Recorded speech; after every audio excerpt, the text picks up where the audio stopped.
നമ്മുടെ പുതിയൊരു റെസിപ്പി വീഡിയോയിലേക്ക് എല്ലാവർക്കും സ്വാഗതം.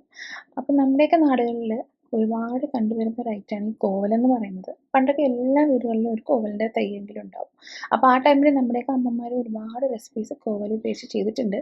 അപ്പോൾ ഞാൻ എൻ്റെ വീട്ടിൽ സ്ഥിരം ചെയ്യുന്ന ഒരു റെസിപ്പിയാണ് കോവൽ ഉപയോഗിച്ചുകൊണ്ടുള്ള തീയൽ. നല്ല വറുത്തരച്ച തീയൽ ചെയ്യാനായിട്ട് ഇന്ന് ഒരുപാട് പേർക്ക് മടിയുണ്ടാവും. എന്നാൽ ഇത് ആർക്കെങ്കിലുമൊക്കെ യൂസ്ഫുൾ ആവുമെന്ന് കരുതിയിട്ട് ഇവിടെ പോസ്റ്റ് ചെയ്യുവാണ്.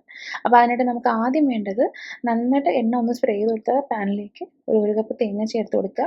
തേങ്ങ നന്നായിട്ട് മൂത്ത് വരുമ്പോഴത്തേക്കും അതിലേക്ക് ഒരു നെല്ലിക്ക വലുപ്പത്തിനുള്ള പുളിയും ചേർത്ത്, ചെറിയ ഉള്ളി ഉണ്ടെങ്കിൽ അത് ചേർക്കാം. ഇല്ലാന്നുണ്ടെങ്കിൽ ഇതുപോലെ ഒരു അല്പം സവാളയും ചേർത്ത് 1 ഇഞ്ച് വലുപ്പത്തിൽ ഇഞ്ചിയും കുറച്ച് കറിവേപ്പിലയും ഓരോ ടീസ്പൂൺ വീതം മല്ലിപ്പൊടിയും മുളക് പൊടിയും ഒരു 1/4 ടീസ്പൂൺ അളവിന് ജീരകവും മഞ്ഞൾപ്പൊടിയും ചേർത്തതിന് ശേഷം നന്നായിട്ടൊന്ന് മൂപ്പിച്ച് തണുക്കാനായിട്ട് മാറ്റി വയ്ക്കാം.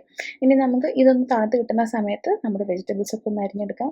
നമ്മൾ നേരത്തെ പറഞ്ഞ കോവലാണ് നമ്മുടെ മെയിൻ ഐറ്റം എന്ന് പറയുന്നത്. അപ്പോൾ ആവശ്യത്തിന് കോവലെടുക്കുക. ഞാനിവിടെ ഒരു 1.5 തക്കാളി എടുത്തിട്ടുണ്ട്. അത്യാവശ്യം നല്ല വലുപ്പത്തിനുള്ള തക്കാളി ആയതുകൊണ്ട് തന്നെ 1.5 തക്കാളി എടുത്തിട്ടുണ്ട്. സവാള കുറച്ചേ എടുത്തിട്ടുള്ളൂ, ഒരു 1/2 സവാള മാത്രമേ എടുത്തിട്ടുള്ളൂ. കോവൽ ഒരു 15ഓളം എടുത്തിട്ടുണ്ട്.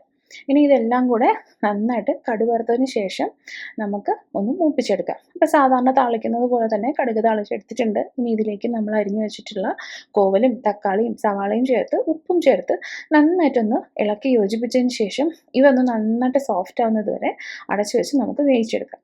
അപ്പോൾ ആ ടൈമിൽ നമ്മുടെ നേരത്തെ വറുത്ത് വെച്ച തേങ്ങയുടെ ആ മിക്സ് നന്നായിട്ട് തണുത്തിട്ടുണ്ട്. ഈ സമയത്ത് ഞാൻ ഒരല്പം വെള്ളം കൂടെ ചേർത്ത് ഒന്ന് നന്നായിട്ട് അരച്ച് എടുത്ത് മാറ്റി വെക്കുന്നുണ്ട്. അപ്പോൾ ആ സമയം കൊണ്ട് നമ്മൾ നേരത്തെ വെജിറ്റബിൾസ് വേവിക്കാൻ വെച്ചത് നന്നായിട്ട് വെന്തിട്ടുണ്ട്. തക്കാളിയും സവാളയും നല്ലപോലെ വേകുകയും കോവൽ ഒരു 80% വെന്ത് കിട്ടുകയും ചെയ്തിട്ടുണ്ട്. ഇനി നമുക്ക് ഈ ടൈമിൽ നമ്മൾ നേരത്തെ അരച്ച് വെച്ചിട്ടുള്ള ആ തേങ്ങയുടെ അരപ്പൊന്ന് ചേർത്ത് കൊടുക്കുക.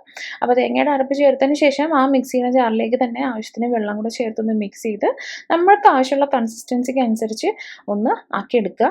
അതൊന്ന് മിക്സ് ചെയ്തതിന് ശേഷം വീണ്ടും തിളയ്ക്കാനായിട്ട് ഒന്ന് അടച്ചു വെച്ച് കൊടുക്കുക. അതിപ്പോൾ നല്ലപോലെ തിളച്ച് തുടങ്ങിയിട്ടുണ്ട്. ഇനി നമുക്ക് വേണ്ടത് ഇതിൻ്റെ മീതെ ഈ കാണുന്ന പാട പോലത്തെ ആ ഒരു ടെക്സ്ചർ ഒന്ന് മാറിക്കിട്ടി ഇതുപോലെ നല്ല ക്ലിയർ ആയി വരുന്നത് വരെ ഒന്ന് തിളപ്പിച്ച് കൊടുക്കുക എന്നുള്ളതാണ്. അപ്പോൾ അത്രയും ആകുമ്പോഴത്തേക്കും നമ്മുടെ തീയലൂടെ റെഡി ആയിട്ടുണ്ട്.